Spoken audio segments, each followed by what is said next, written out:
Sejam bem-vindos ao nosso curso EAD de IPF 2021, Declaração do Imposto de Renda das Pessoas Físicas, Módulo 1, Aspectos Gerais. Essa é uma iniciativa do Grupo de Pesquisa Educação, Federalismo e Controle Social, sob minha coordenação, professor Sérgio Henrique Conceição.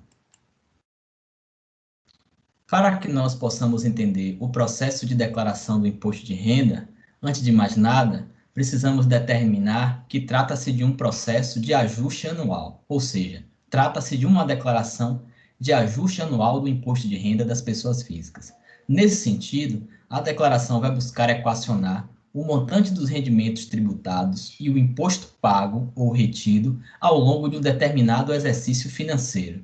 Fará o cálculo do imposto devido com base na tabela de apuração anual do imposto de renda e, dessa forma, identificar uma situação de imposto devido a pagar ou a restituir para o contribuinte. A declaração busca ainda, em uma perspectiva complementar de fiscalização dos contribuintes, fazer uma verificação quanto à compatibilidade da evolução patrimonial dos contribuintes e os seus rendimentos declarados. Estão obrigados a declarar o imposto de renda pessoa física na declaração de ajuste anual aqueles que receberam rendimentos tributáveis cuja soma foi superior a R$ 28.559,70, aqueles que receberam rendimentos isentos, não tributáveis ou tributados exclusivamente na fonte, cuja soma foi superior a R$ 40.000, aqueles que obtiveram em qualquer mês ganho de capital na alienação de bens ou direitos sujeito à incidência do imposto ou que tenha mercadorias de futuros e assemelhados.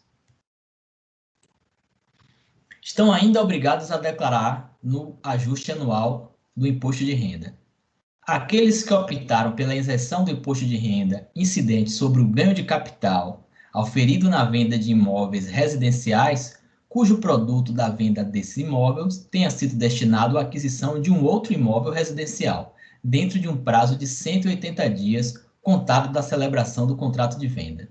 Aqueles que tiveram ou exerceram atividade rural e, nesse sentido, obtiveram receita bruta em valor superior a R$ 142.798,50, bem como que tenham exercido a atividade rural e desejem compensar os prejuízos em anos calendários posteriores ou no próprio exercício da declaração.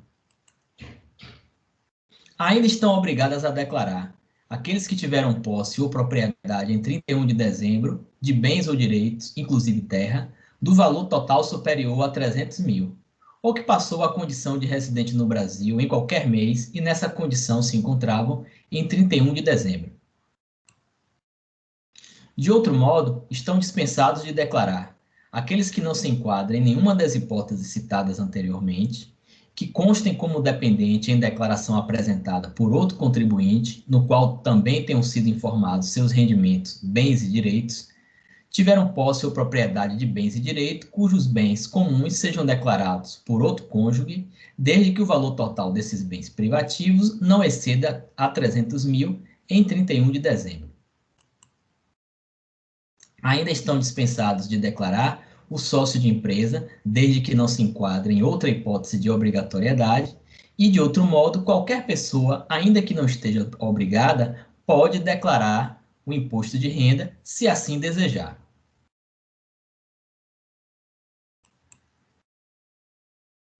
Na declaração do imposto de renda, os rendimentos são classificados em 3 tipos: tributados, isentos e não tributáveis, e tributados exclusivamente na fonte. Obviamente, o cálculo do imposto vai recair sobre os rendimentos tributados. São eles salários, aluguéis, recebimentos de pessoas jurídicas ou físicas, atividade rural, outros rendimentos, desde que não sejam isentos ou não tributáveis. São rendimentos isentos e não tributáveis, bolsas de estudos, prêmios de seguros, indenizações por rescisão trabalhista, FGTS, lucros e dividendos.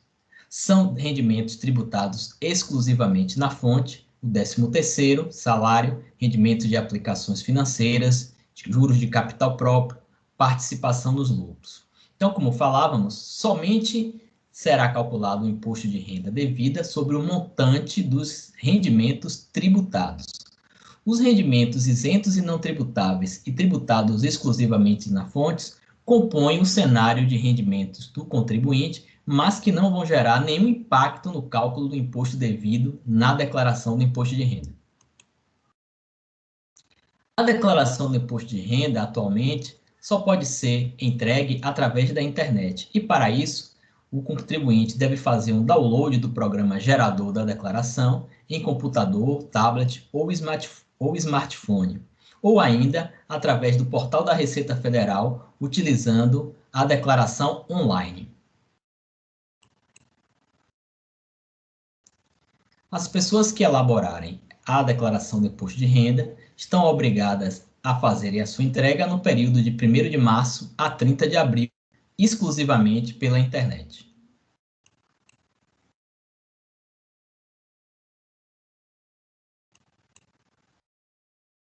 Caso o contribuinte faça o envio de sua declaração após esse período, determinado de 30 de abril, ocorrerá uma multa de 1% ao mês, calculado sobre o total do imposto devido, sendo que o valor mínimo dessa multa é de R$ 165,74 e o valor máximo de 20% calculado sobre o total do imposto de renda devido.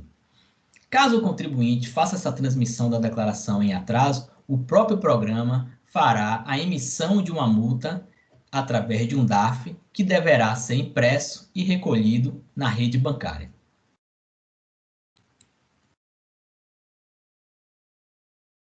Os contribuintes com direito à restituição que não façam o pagamento relativo a essa multa terá o valor da multa acrescido de juros e acréscimos legais deduzida do valor a ser restituído pelo imposto de renda. Esse é o final da videoaula do módulo 1. Acesse a atividade correspondente a esse módulo e responda no nosso ambiente virtual de aprendizagem. Lembramos que somente a realização de todas as atividades é que dará direito ao cursista à emissão do certificado ao término desse curso.